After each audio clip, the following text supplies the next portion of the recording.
d'abord, on va parler de ce procès, ce fameux procès Brigitte. Tu es, l'avocat, d'un des prévenus qui était à ce procès Brigitte. On a pu voir les, sanctions qu'ont reçues, tous ces gens, des sanctions, bah, je trouve, d ce sont mes mots, hein, d'une injustice folle et j des peines de prison à des gens qui n'ont pas de casier judiciaire. C'est pire que si on était, un violeur, hein, si je puis dire. Bon, je n'irai pas jusqu'au parler des violeurs parce que je connais aussi le domaine et j'ai le loisir.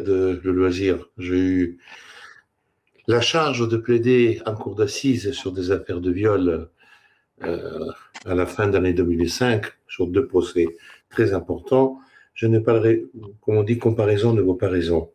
Le procès éminemment politique que nous avons vécu, dont le délibéré a été rendu lundi, est un procès politique dans le cadre d'une législation politique qui fait partie du processus qui a été mis en œuvre au niveau européen, au niveau français, au niveau italien, au niveau de tous les pays d'Europe, pour arriver à un contrôle de l'information. Ce qui s'est passé avec la crise Covid a été quelque chose qui a réveillé les opposants, celles et ceux qui avaient une vision critique de la société française, européenne, etc. Mais il a réveillé aussi la caste qui avait sous-évalué le rôle des réseaux sociaux.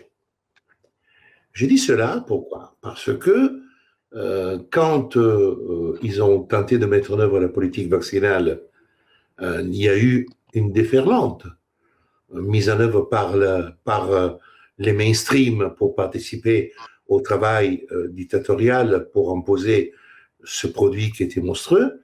Et de l'autre côté, il y a aussi celles et ceux qui ont utilisé les réseaux sociaux pour se battre contre cette politique dictatoriale, et ça a fonctionné. En effet, lorsque nous lisons des livres qui font la synthèse de ces dernières 5 années, nous avons quand même toujours la période Covid qui est une sorte de point de départ d'une réflexion sur le rôle des réseaux, sur la désinformation. Je rappellerai que le mot fake news n'est pas né avec la Russie. Le mot fake news est né dans le cadre de la lutte Covid, anti-Covid, ou vax contre vax.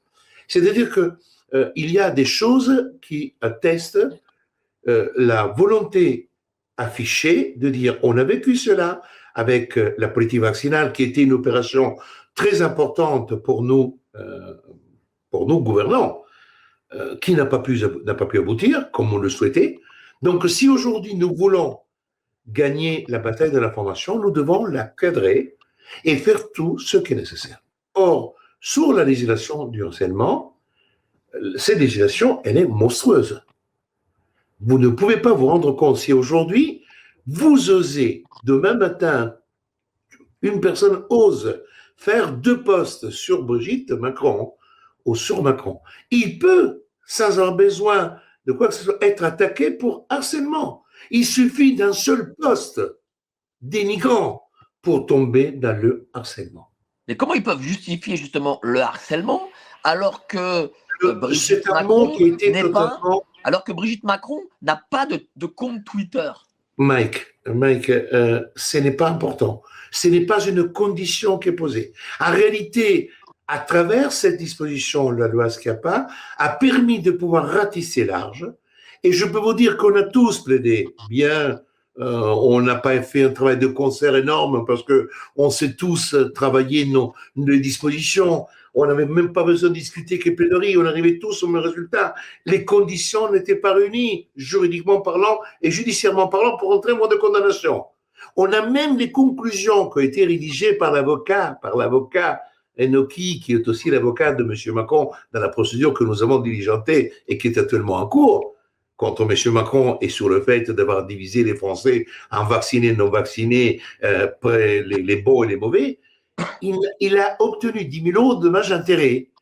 Dans le dispositif, il n'a même pas dit pour quel préjudice. C'est du jamais vu. C'est-à-dire que maintenant, avec la jurisprudence de Brigitte Macron, moi, je vais demander 1 million d'euros dans mon dispositif. Et je n'ai même pas besoin de dire pour quel préjudice.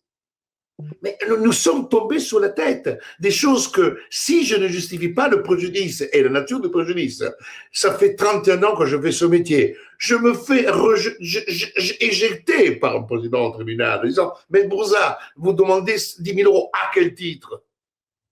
Eh bien, tout ça est passé comme une lettre.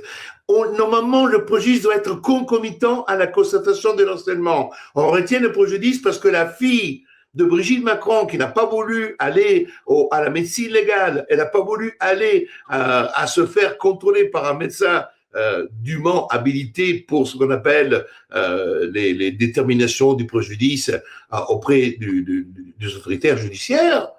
C'est la fille qui va dire à ma maman, elle a souffert. Alors, effectivement, elle n'a pas de compte. Il y a un médecin qui dit, je connais madame, elle a souffert beaucoup de tous les propos.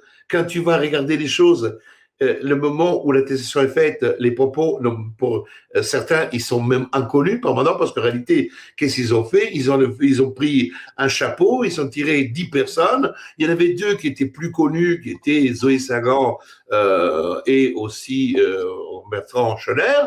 Les autres, des émérites inconnus, qui ont fait 2 tweets à la con, comme des millions de tweets sur Brigitte Macron ont été faits depuis qu'il existe cette histoire qui a été mise en œuvre par fait document et ensuite par Natacha Ray et par Xavier Poussard, qui parle, est-ce que Madame Brigitte Macron s'appelle Jean-Michel Trogneux en réalité? Et ça n'a pas été tranché. Le problème n'est pas celui-là. Les gens ne disent pas Madame a gagné, le fait que c'était pas, c'est faux. La sanction intervient pour autre chose. Je rappellerai à tout le monde que le livre de Xavier Poussard, qui est le livre Becoming Brigitte, je le dis en anglais, mais qui est l'histoire de Brigitte, telle que faite par Xavier Poussard, avec une synthèse, avec l'aide de beaucoup de monde, il n'a jamais fait l'objet d'une quelconque action judiciaire. Parce que c'est ce livre-là, sur lequel vous le lisez, je l'ai même amené en audience. J'étais avec moi, je dis, mais pourquoi ce livre-là, qui est le livre qui a été vu et lu, je crois qu'on est quasiment à plus de 100 000 copies, permis à Xavier de pouvoir rembourser ses crédits et donner à manger à sa famille parce qu'il a dû partir en Italie. Xavier Poussard ne peut pas mettre les pieds en France. S'il met les pieds en France aujourd'hui, il est arrêté. Et du fait que nous, on est dans le cadre du harcèlement et des propos haineux, c'est de la peine de prison. Donc, ça veut dire qu'il pourrait être mis en détention provisoire.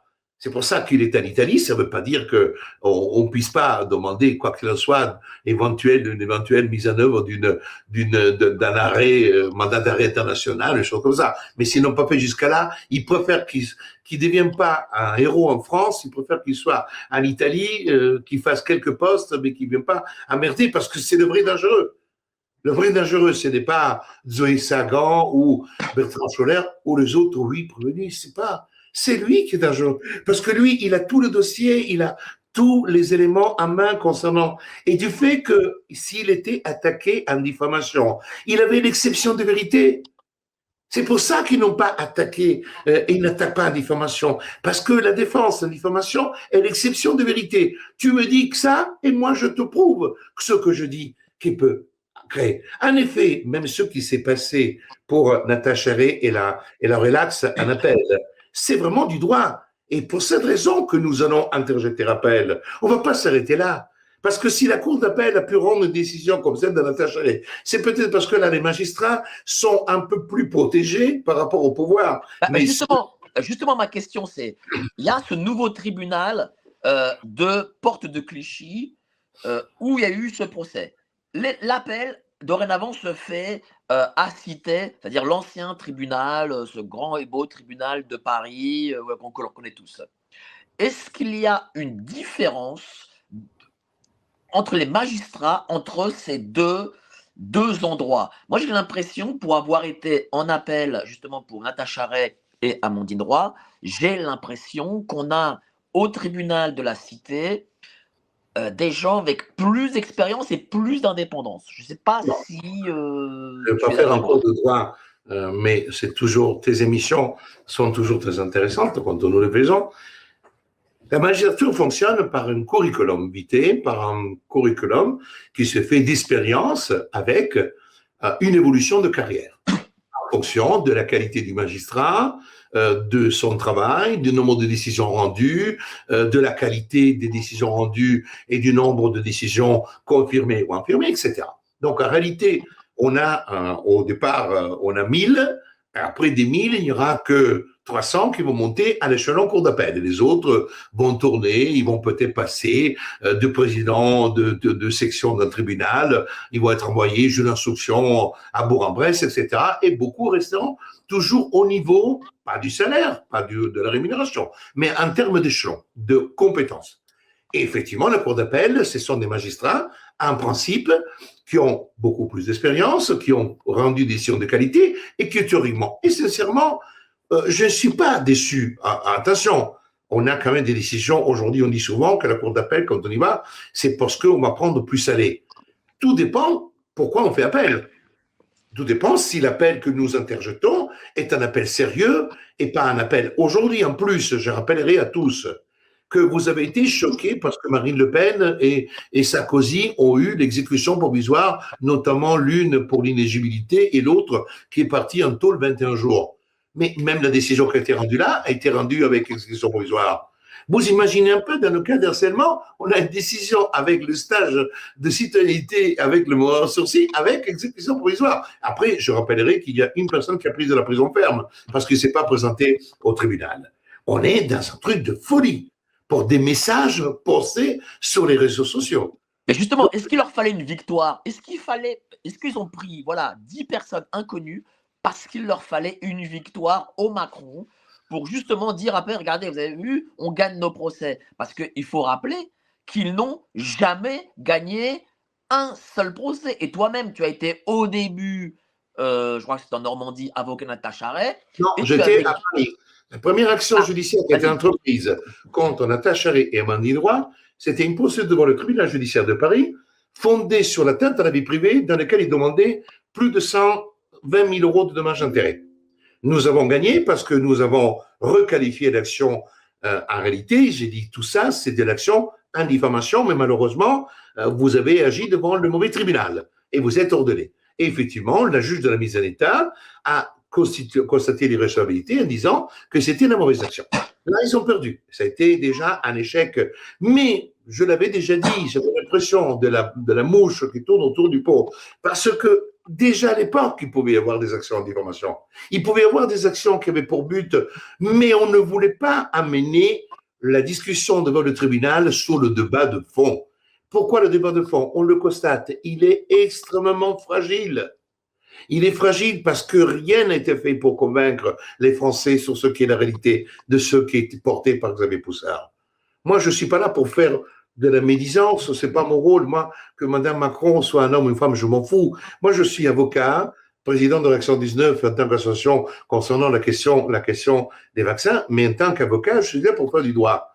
Et là, j'ai encore constaté qu'effectivement, l'avocat qui a fait quasiment, a utilisé toutes les voies, il devait, tu l'as dit, gagner. Ils ont gagné. Mais gagner quoi? Ils ont gagné pas la guerre, ils ont gagné une petite bataille. Et la décision du tribunal, et sincèrement, je suis très étonné de ce président, parce que je l'avais eu dans le dossier de Stéphane Plaza.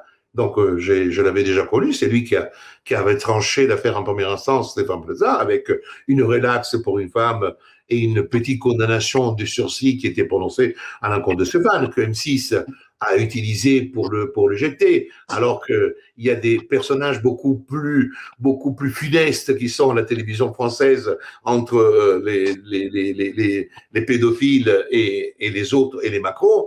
Eh bien, lui, il en a pris parce qu'il y avait une opération qui était mise en place et qui était mise en place aussi avec son éviction et l'arrivée d'Hanouna. L'opération C8 est une opération de longue haleine. Ce n'est pas une petite opération qui se fait en quelques jours, en quelques semaines.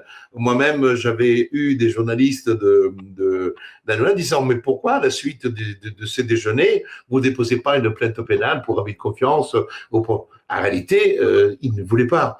En réalité, C8, il fallait la fermer. Ça a permis de purger pas mal de dettes. Ça a permis de faire une opération domino avec l'arrivée de Hanouna dans le groupe M6, parce que la chaîne avait besoin de renouveler les choses. Et ensuite, il y a eu un micmac non négligeable au niveau médiatique, dont je ne dirai pas plus.